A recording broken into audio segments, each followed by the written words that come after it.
পশ্চিমবঙ্গ সমগ্র শিক্ষা মিশন ও বিদ্যালয় শিক্ষা বিভাগ পশ্চিমবঙ্গ সরকারের যৌথ উদ্যোগে আয়োজিত বাংলার শিক্ষা ক্লাসরুম 2024-এ আপনাদের সকলকে স্বাগত। আজকের বিষয় নবম শ্রেণীর ভূগোল। নবম শ্রেণীর ভূগোলের চতুর্থ অধ্যায় ভূমিরূপ গঠনকারী প্রক্রিয়া ও পৃথিবীর প্রধান প্রধান ভূমিরূপের ভঙ্গিল পর্বত ও স্তূপ পর্বত নিয়ে আলোচনা করব আমি সহশিক্ষিকা Sudeshna Roy, Banipith girls higher secondary school.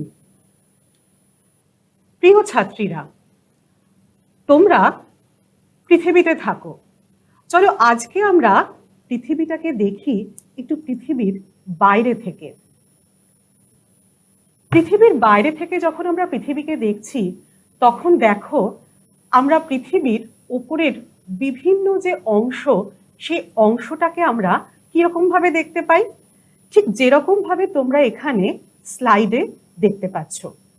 অর্থাৎ কোথাও উঁচু, কোথাও নিচু, কোথাও ঢেউ খেলানো। এখানে তোমরা আফ্রিকা মহাদেশকে দেখতে পাচ্ছ, তোমরা এশিয়া মহাদেশকে দেখতে পাচ্ছ, তোমরা ইউরোপ মহাদেশকে দেখতে পাচ্ছ। পৃথিবীর ভূমির এই যে বিভিন্ন রকম রূপ, এই বিভিন্ন রকম রূপকে এক কথায় আমরা বলতে পারি ভূমিরূপ। এই ভূমিরূপ তৈরির পেছনে দুটো শক্তি কাজ করে।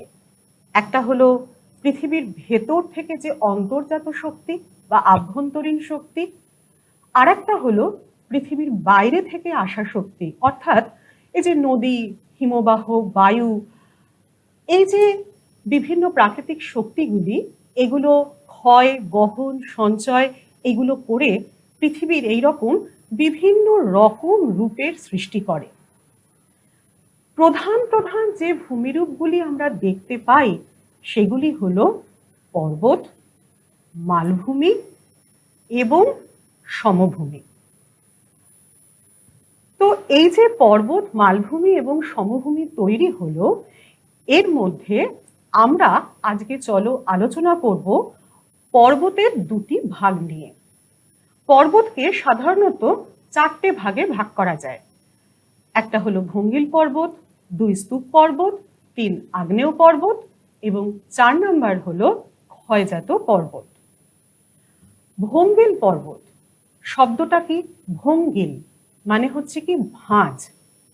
তার মানে ভূমিতে ভাঁজ পড়ে যে পর্বতটা তৈরি হচ্ছে সেটাই হলো ভঙ্গিল পর্বত। ভূমিতে ভাঁজ পড়ছে, কি অদ্ভুত না? কি করে পড়ছে বলো তো? চলো দেখে নিই যে ভূমিতে ভাঁজ কিভাবে পড়ছে। তার আগে একটা খুব গুরুত্বপূর্ণ কথা, আমরা বলি পাহাড় ও পর্বত। পাহাড় আর পর্বত দুটো কি একই জিনিস? একটু আলাদা আছে। উচ্চতার উপরে নির্ভর করে এদের দুটো ভাগে ভাগ করা যায়। যদি সমুদ্র পৃষ্ঠ থেকে 600 থেকে 1000 মিটার উচ্চতায় কোনো ভূমি অবস্থান করে তখন তাকে আমরা বলি পাহাড়। পাহাড় সাধারণত একটু ঢালু হয়, মৃদু ঢাল হয় এবং পাহাড়ের কিন্তু এবড়োখেবড়ো বা বন্ধুরতা যেটা, সেটা অনেকটা কম থাকে, যেমন তোমরা এখানে ডান দিকের ছবিটায় দেখতে পাচ্ছ। আর পর্বত যেটা, সেখানে সমুদ্রপৃষ্ঠ থেকে তার উচ্চতা 1000 মিটারেরও বেশি হয়, তার একদম তীক্ষ্ণ শৃঙ্গ থাকে, এবড়োখেবড়ো ভূমি হয় এবং ভূমিটা অত্যন্ত তীব্র ঢাল যুক্ত হয়, যেমন আমরা হিমালয় পর্বত দেখে থাকি। তো এই যে পর্বত, এই পর্বত সৃষ্টির ক্ষেত্রে যেমন যেটা বলছিলাম ভঙ্গিল পর্বত, এই ভঙ্গিল পর্বতের ক্ষেত্রে কি হয় না, একটু আগেই বললাম ভূমিতে ভাঁজ পড়ে। ভাঁজটা কি করে পড়ে? তোমরা এখন যে ছবিটা দেখতে পাচ্ছ সেটা কিন্তু তোমাদের পরিচিত একটা ছবি। তোমরা তোমাদের ক্লাস 8-এর ভূগোল বইতে এই ছবিটা দেখতে পেয়েছিলে। এটি হলো পৃথিবীর অভ্যন্তর ভাগের ছবি, যার একদম যেটা ওপরের অংশ, সেই ওপরের অংশটা হচ্ছে শিলামণ্ডল, তার পরের অংশটা হচ্ছে গুরুমণ্ডল এবং একদম যেটা ভেতরের অংশ সেটা হচ্ছে কেন্দ্রমণ্ডল। দেখো এখানে ইংরেজিতে লেখা রয়েছে লিথোস্ফিয়ার মানে শিলামণ্ডল, তারপরে গুরুমণ্ডল যা লেখা আছে ম্যান্টেল, এবং একদম যেটা ভেতরের অংশ সেটা হচ্ছে কেন্দ্রমণ্ডল বা কোর। এখন বিজ্ঞানীরা দেখেছেন, বিভিন্ন গবেষণা করে দেখেছেন যে শিলামণ্ডল আর গুরুমণ্ডলের অন্তর্বর্তী স্থানে এমন একটা অংশ রয়েছে, তার নাম ওনারা দিয়েছেন অ্যাসথেনোস্ফিয়ার। এই অ্যাসথেনোস্ফিয়ার অংশের ওপরে কিছু ভাসমান অংশকে ওরা চিহ্নিত করতে পেরেছেন। এই ভাসমান অংশের নাম ওরা দিয়েছেন পাত। পাত কিন্তু সম্পূর্ণরূপে একটা কাল্পনিক বিষয়। ওনারা বলেছেন যে এই পাতের ওপরেই নাকি শিলামণ্ডল অবস্থান করে। পাতগুলি এই অ্যাসথেনোস্ফিয়ারের ওপরে ভাসমান অবস্থায় রয়েছে। কেন ভাসমান অবস্থায় রয়েছে? তার কারণ হলো এই যে গুরুমণ্ডল যে অংশটা, সেই গুরুমণ্ডলে তাপ খুব বেশি, ফলে এখানে যে খনিজগুলো থাকে অর্থাৎ chromium, nickel, silica, magnesium, iron, এগুলো সবই কিন্তু কঠিন অবস্থায় থাকতে পারে না, থাকে গলিত সান্দ্র অবস্থায়। খানিকটা তোমরা যে জ্যাম জেলি খাও সেই রকম একটা কাদা থকথকে অংশের মতন। খুব স্বাভাবিকভাবেই তার উপরে যে শিলামণ্ডল অবস্থান করছে বা তার উপরে যে পাতটা রয়েছে, সেই পাতটা কি খুব স্টেবল বা স্থিতিশীল কন্ডিশনে থাকতে পারে? না, সেটা সবসময়ই একটা অস্থিতিশীল কন্ডিশনে রয়ে আছে। এবং দেখা গেছে এই পাতগুলো বছরে প্রায় গড়ে 2 মিলিমিটার করে একদিক থেকে আরেক দিকে সরে যাচ্ছে। কল্পনা করে দেখা গেছে, বিভিন্ন পরীক্ষার মাধ্যমেও এটা দেখা গেছে যে পাতগুলি গড়ে 100 কিলোমিটার মতন গভীর হতে পারে। পাতগুলি 3 রকমের হয়। একদম ওপরে যে পাতটা দেখতে পাচ্ছ, দেখো সেইখানে পাতের যে অ্যারোটা রয়েছে, যে তীর চিহ্নটা রয়েছে, সেই তীর চিহ্নটা দুটো অপোজিট দিকে, দুটো বিপরীত দিকে সরে যাচ্ছে। এই পাতগুলোকে বলা হয় প্রতিসারি পাত, যেখানে একটা পাত আর একটা পাতের উল্টো দিকে সরে যাচ্ছে। দ্বিতীয় পাতটার ক্ষেত্রে দেখো একটা পাত আর একটা পাতের দিকে সরে আসছে, এটা হচ্ছে অভিসারী পাত। আর তৃতীয় যে ছবিটা রয়েছে সেখানে একটা পাত আর একটা পাতের গা ঘেঁষে বেরিয়ে যাচ্ছে, এটা হলো নিরপেক্ষ পাত। তো এই 3 ধরনের পাত রয়েছে।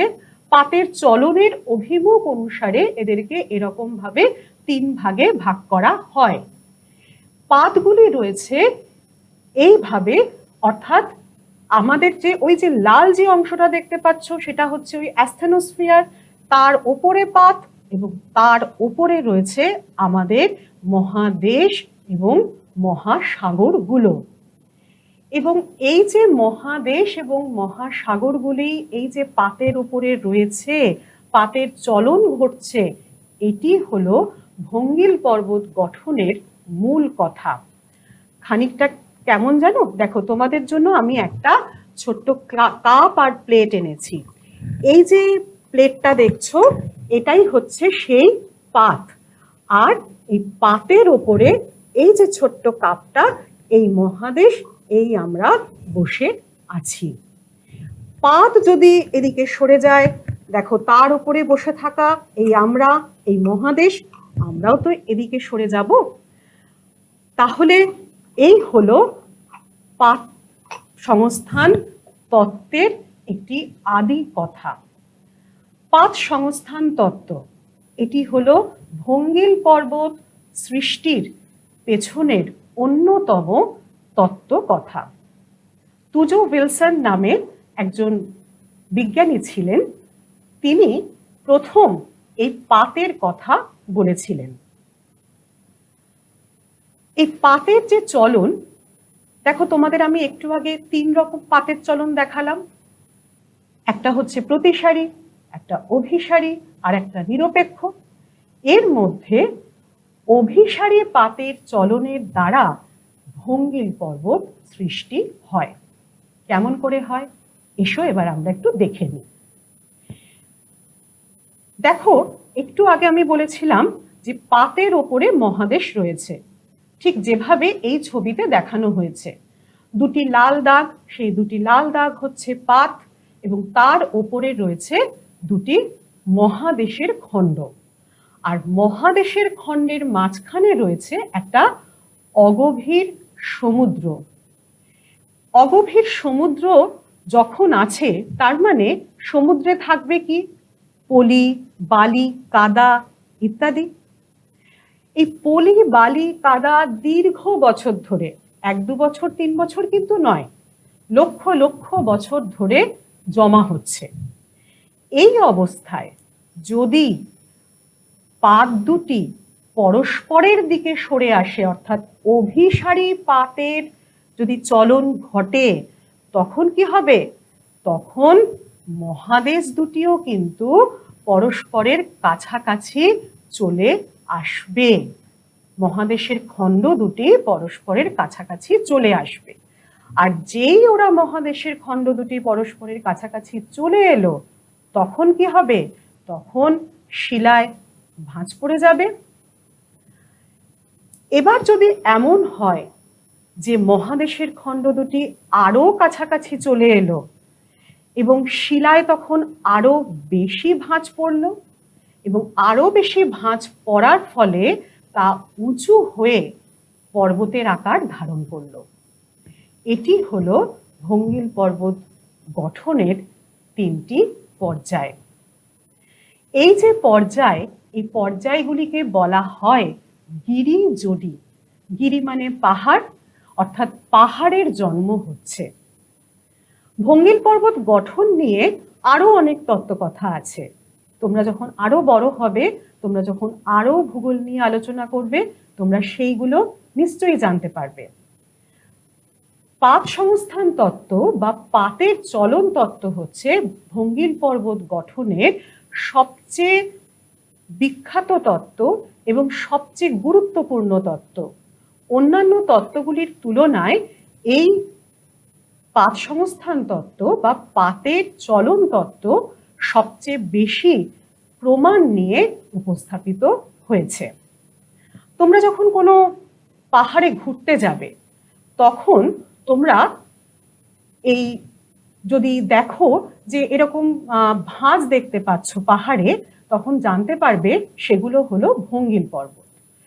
ভঙ্গিল পর্বতের 2টি অংশ থাকে যেগুলো উঁচু উঁচু হয়ে অবস্থান করে, সেটা হলো ঊর্ধ্বভঙ্গ, আর যেটা নিচু হয়ে অবতল হয়ে অবস্থান করে সেটা হলো অধোভঙ্গ। তোমাদের একটু আগে বলছিলাম, পাহাড়ে ঘুরতে গেলে ভাঁজ দেখতে পেলে তোমরা বুঝতে পারবে সেটা হলো ভঙ্গিল পর্বত। দেখো, তোমাদের সামনে আমি সত্যিকারের 2টো ভঙ্গিল পর্বতের ছবি নিয়ে এসেছি। দেখো কি সুন্দর, এখানে ভাঁজগুলো কিন্তু খুব স্পষ্ট বোঝা যাচ্ছে।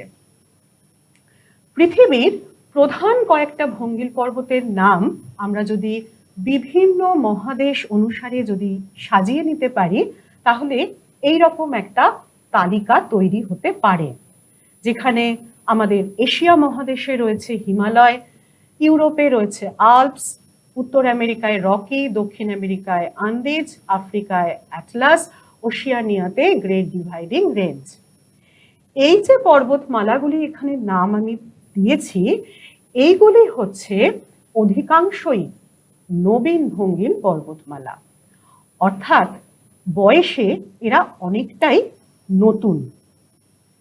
এদের সৃষ্টি হয়েছিল টারশিয়ারি যুগে, আর আরো অনেকটা পেছনে গিয়ে, অর্থাৎ সেই ক্যাম্ব্রিয়ান আর প্রি ক্যাম্ব্রিয়ান যুগে কিছু ভঙ্গিল পর্বতমালা তৈরি হয়েছিল। সেইগুলোকে আমরা বলি প্রাচীন ভঙ্গিল পর্বতমালা। যেমন আমাদের ভারতবর্ষেই একটা রয়েছে, আমরা যদি কখনো রাজস্থানে বেড়াতে যাই তাহলে আমরা একে দেখতে পাবো, আরাবল্লী পর্বতমালা। তো এই যে ভঙ্গিল পর্বতমালা তোমরা দেখতে পেলে, যে তালিকাটা দেখতে পেলে, একে যদি আমরা এখন পৃথিবীর মানচিত্রে দেখে নিতে চাই তাহলে কেমন ভাবে দেখতে পাবো? দেখো, এই যে উত্তর আমেরিকার যে অংশ, সেখানে দেখো লেখা আছে রকি, তার তলায় দক্ষিণ আমেরিকায় লেখা আছে আন্দিজ, আমাদের ভারতবর্ষে রয়েছে হিমালয়, আফ্রিকায় রয়েছে অ্যাটলাস এবং ইউরোপে রয়েছে দেখো আল্পস। তোমরা তোমাদের কাছে যে মানচিত্র বই রয়েছে সেখানে যদি তোমরা যাও তাহলে সেখানেও তোমরা এই পর্বতমালাগুলিকে সহজে কিন্তু খুঁজে নিতে পারবে। এই মানচিত্র দিকে তাকালে একটা ছবি তোমরা খুব স্পষ্ট দেখতে পাবে, যে জায়গাগুলোতে ভঙ্গিল পর্বতমালা অবস্থান করছে সেইখানে দেখো কিছু শ্যাডো রয়েছে। এই শ্যাডোগুলো হচ্ছে, এই জায়গাগুলি হলো ভূকম্প প্রবণ অঞ্চল। দেখো, যখন দুটো অভিসারী পাত পরস্পরের কাছাকাছি চলে আসে, অর্থাৎ একটা পাত আর একটা পাতের কাছাকাছি চলে এলো, তাহলে সেই পাত দুটো একজন আরেকজনকে ধাক্কা মারলো, তাহলে একজন যদি আরেকজনকে ধাক্কা মারে একটা কাঁপুনির তৈরি হবে, একটা কম্পন সৃষ্টি হবে। এই কম্পনটাই হচ্ছে ভূমিকম্প। অর্থাৎ ভঙ্গিল পর্বতমালার যদি আমরা বৈশিষ্ট্য দেখতে চেষ্টা করি তাহলে আমরা প্রথমেই দেখলাম যে সেখানে শিলায় ভাঁজ পড়ে, আর এখন কি দেখলাম, যে যেখানে ভঙ্গিল পর্বতমালা দেখা যাবে সেখানে ভূমিকম্প প্রবণ অঞ্চল সৃষ্টি হবে। আর একটা জিনিস আমরা ভঙ্গিল পর্বতমালা অঞ্চলে দেখতে পাবো, কি বলতো? জীবাশ্ম। তোমাদের সামনে যে ছবিগুলো আমি দেখাচ্ছি এখন, এগুলো কিন্তু সব সত্যিকারের ছবি। হিমালয় পার্বত্য অঞ্চলে বিভিন্ন জায়গা থেকে এগুলো পাওয়া গেছে। কি করে পাওয়া গেল? ভঙ্গিল পার্বত্য অঞ্চলে সেইখানে কেন এই জীবাশ্ম তৈরি হলো? ভঙ্গিল পর্বতমালা গঠনের শুরুতেই বলেছিলাম যে সমুদ্রের মধ্যে পলি, বালি, কাদা এগুলো জমা হচ্ছে। তা এইগুলো তো স্তরে স্তরে জমা হচ্ছে, অর্থাৎ একটা পলি স্তর, তার উপরে বালি স্তর, তার উপরে কাদার স্তর, এরকম ভাবে জমা হতে থাকে। সমুদ্রে থাকে বিভিন্ন উদ্ভিদ, বিভিন্ন প্রাণী। এরা মারা যাওয়ার পরে এই পলি, বালি, কাদার মধ্যেই তো মরে পড়ে থাকে, মৃত অবস্থায় পড়ে থাকে। তার উপরে আবার পলি, বালি, কাদা জমা হচ্ছে, অর্থাৎ একটা স্তরের উপরে আর একটা স্তর যখন জমা হচ্ছে তখন তাদের মাঝখানেই এরা চাপা পড়ে যায়। দীর্ঘদিন ধরে চাপা পড়ে থেকে থেকে এদের দেহের ছাপ ওই পলি, বালি, কাদার মধ্যে রয়ে যায়। তোমরা বাড়িতে তোমাদের একটা কোনো সাদা খাতার মধ্যে যদি একটা কোনো গাছের পাতাকে রেখে দাও এবং তার উপরে সেই খাতাটার উপরে ৩-৪টে মোটা বই চাপিয়ে রেখে দিলে ১-২ মাস পরে দেখতে পাবে যে যদি তখন ওই পাতাটা খুলবে দেখবে পাতাটার গোটা নেই, পাতাটা ছোট ছোট জালে ভেঙে গেছে এবং পাতার একটা ছাপ ওই সাদা খাতাটার উপরে তোমরা দেখতে পাবে।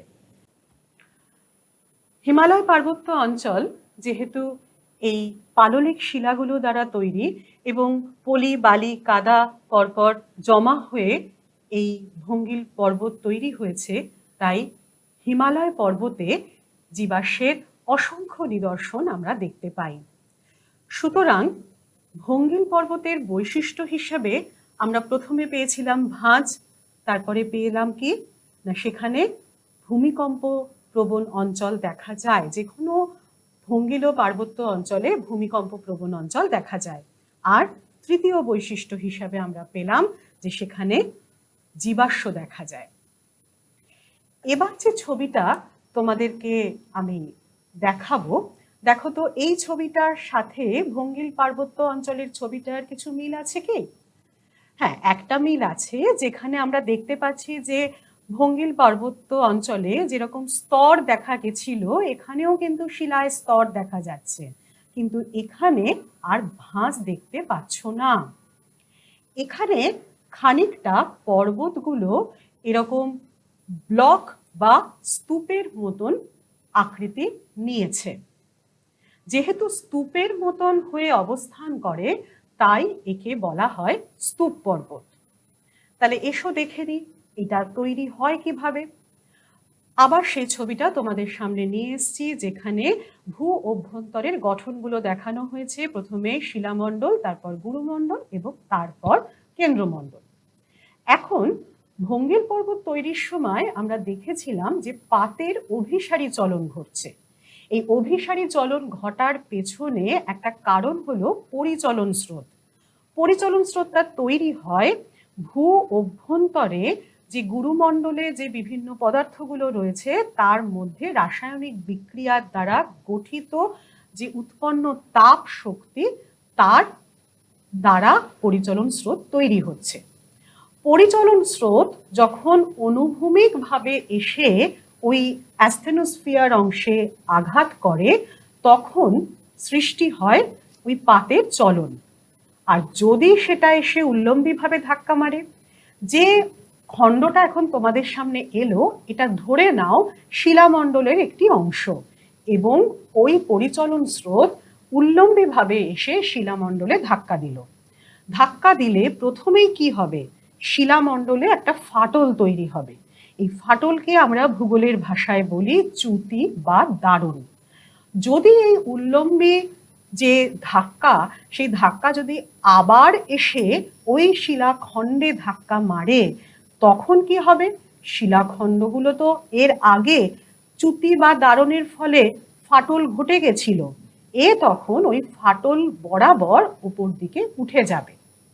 আবার এমনও কিন্তু ঘটতে পারে যে এই যে শিলাখণ্ডগুলি ওই উল্লম্বী যে স্রোত, যে শক্তি, সেটা নিচের দিকে কাজ করলো, তখন এ টানের ফলে নিচের দিকে বসে যাবে। দেখো পরিচলন স্রোত উল্লম্বীভাবে ওপর দিকেই ধাক্কা দিক আর নিচের দিকেই ধাক্কা দিক, কিছু শিলাখণ্ড ওপরে উঁচু হয়ে উঠে অবস্থান করছে আর কিছু শিলাখণ্ড নিচের দিকে নেমে অবস্থান করছে। উঁচু হয়ে যেটা অবস্থান করছে তাকে আমরা বলছি স্তূপ পর্বত, আর নিচু হয়ে যেটা অবস্থান করছে তাকে আমরা বলছি গ্রস্ত উপত্যকা। বিষয়টি এসো একটা মডেলের সাহায্যে আরেকটু ভালোভাবে বুঝে নিই। তোমাদের জন্য আমি এখানে একটা মডেল নিয়ে এসেছি। এই মডেলে দেখো এখানে অলরেডি সেই পরিচলন স্রোতের দ্বারা শিলাতে ফাটল ঘটে গেছে, যে কারণে এই শিলাটা আগে যেটা একসাথে ছিল, দেখো এখানে মাটির স্তরগুলোকে বোঝানোর চেষ্টা করা হয়েছে, সেটা দেখো পরপর তার একটা কন্টিনিউয়েশন রয়েছে, এই শিলাখণ্ডেও যা রয়েছে এখানেও সেটা রয়েছে, এখানেও সেটা রয়েছে, কিন্তু এগুলো খণ্ডে খণ্ডে ভাগ হয়ে গেছে এবং এই যে লাইনগুলো এগুলো হচ্ছে সেই চ্যুতি বা দারুণ ঘটেছে। এখন যদি নিচ থেকে আবার পরিচলন স্রোত এসে ধাক্কা দেয় তখন কি হবে, তখন যদি এই খণ্ডটার ওপর যদি ধাক্কা দেয় তখন এ ওপর দিকে উঁচু হয়ে এভাবে অবস্থান করবে, আর যেই এ উঁচু হয়ে অবস্থান করছে তখন এই অংশটা এই যে উঠে গেল এইটা হচ্ছে স্তূপ পর্বত, আর নিচু হয়ে এই যে অংশগুলো এটা হচ্ছে গ্রস্ত উপত্যকা। ঠিক একইভাবে যদি এমন ঘটে যে এইটা উপর দিকে উঠে গেল তখন কি হবে, তখন এই যে উপর দিকে উঠে গেল, এই উপর দিকে উঠে যাওয়ার জন্য যে অংশটা উপর দিকে উঁচু হয়ে অবস্থান করলো সেইটা হচ্ছে স্তূপ পর্বত, আর মাঝের যে নিচু অংশটা অবস্থান করছে সেইটা হচ্ছে গ্রস্ত উপত্যকা। তোমাদের আমি একটা আমাদের ভারতবর্ষের স্তূপ পর্বতের ছবি দেখাই, এসো। এই যে ছবিটা দেখতে পাচ্ছ বাঁ দিকের ছবিটা, এটা হলো সাতপুরা যে স্তূপ পর্বত, সেই স্তূপ পর্বতের সর্বোচ্চ শৃঙ্গ ধূপগড়, তার ছবি। এবং পাশের ছবিটাও হচ্ছে দাক্ষিণাত্যেরই স্তূপ পর্বতের আরেকটি অংশ। তাহলে সুতরাং আমরা দেখতে পেলাম যে আমাদের ভূমিরূপে যখন স্তূপের আকারে কোনো শিলাখণ্ড ওপরে উঠে অবস্থান করছে পর্বতের আকারে, তখন তাকে আমরা বলছি স্তূপ পর্বত। আর নিচে যে অংশটা বসে গেল সেটাকে বলা হচ্ছে গ্রস্ত উপত্যকা। এখানে দেখো বাঁদিকে যে ডায়াগ্রামটা করা রয়েছে সেইখানে যে ফাটল বরাবর শিলাখণ্ডটা ওপরে উঠেছে সেটা হচ্ছে তির্যক ভাবে উঠেছে, তাকে আমরা বলছি স্তূপ পর্বত বা ব্লক মাউন্টেন। আর যেটা নিচে বসে গেছে তাকে বলছি গ্রস্ত উপত্যকা বা রিফট ভ্যালি। যদি এমন হয় যে চ্যুতি দুটি বা দারুণ দুটি সমান্তরালে ঘটলো, যেমন পাশের ডায়াগ্রামটায় ঘটেছে, সেখানে কিন্তু লম্বভাবে শিলাখণ্ডটা ওপর দিকে উঠে যায় বা বসে যায়, তখন তার একটা বিশেষ নাম দেওয়া হয়, তাকে বলা হয় হোর্স্ট। যেটা স্তূপ পর্বত যেটা উঁচু হয়ে অবস্থান করছে তাকে তখন বলা হয় হোর্স্ট, আর নিচু হয়ে বসে যাওয়া অংশটাকে বলা হয় গ্রাবেন। ভারতবর্ষ ছাড়াও পৃথিবীর আরো অনেক জায়গায় এরকম স্তূপ পর্বত গ্রস্ত উপত্যকার নিদর্শন পাওয়া যায়। জার্মানিতেই ভোজ আর ব্ল্যাক ফরেস্ট দুটো স্তূপ পর্বতের উদাহরণ, আর তাদের মাঝে রাইন নদীর গ্রস্ত উপত্যকা অবস্থিত। তাহলে এসো আমরা আজকে যে দুটো বিষয় নিয়ে আলোচনা করলাম একবার দেখে নিই তার মূল বিষয়টা কি ছিল। স্তূপ পর্বত এবং ভঙ্গিল পর্বত ছিল। তাহলে ভঙ্গিল পর্বত সৃষ্টি হয় গিরিজনী আলোড়নের দ্বারা এবং পাতের অভিসারী চলনের দ্বারা। পাললিক শিলাস্তরে ভাঁজ পড়ছে এবং উঁচু হয়ে পর্বত আকারে অবস্থান করছে। আর স্তূপ পর্বত তৈরি হয় মহীভাবক আলোড়নের দ্বারা, সেখানে উল্লম্বে পরিচলন স্রোত কাজ করছে, সেখানে চ্যুতি বা ফাটল তৈরি হচ্ছে, তারপর সেই চ্যুতি বা ফাটল বরাবর শিলাখণ্ড হয় উপরের দিকে উঠে যাচ্ছে, না হলে নিচে বসে যাচ্ছে, এবং উঁচু হয়ে উঠে যাওয়া ভূমির সেই রূপকে বলা হচ্ছে স্তূপ পর্বত, নিচু হয়ে বসে যাওয়া অংশকে নাম দেওয়া হচ্ছে গ্রস্ত উপত্যকা। আশা করি তোমরা বিষয় দুটি খুব ভালোভাবে বুঝতে পেরেছ। এবার তোমরা তোমাদের পাঠ্য বইটিকে আরেকবার ভালো করে পড়ে নিলে নিশ্চয়ই আরো ভালো করে বিষয়টি বুঝে যাবে। আজ এই পর্যন্তই, তাহলে সকলে ভালো থেকো।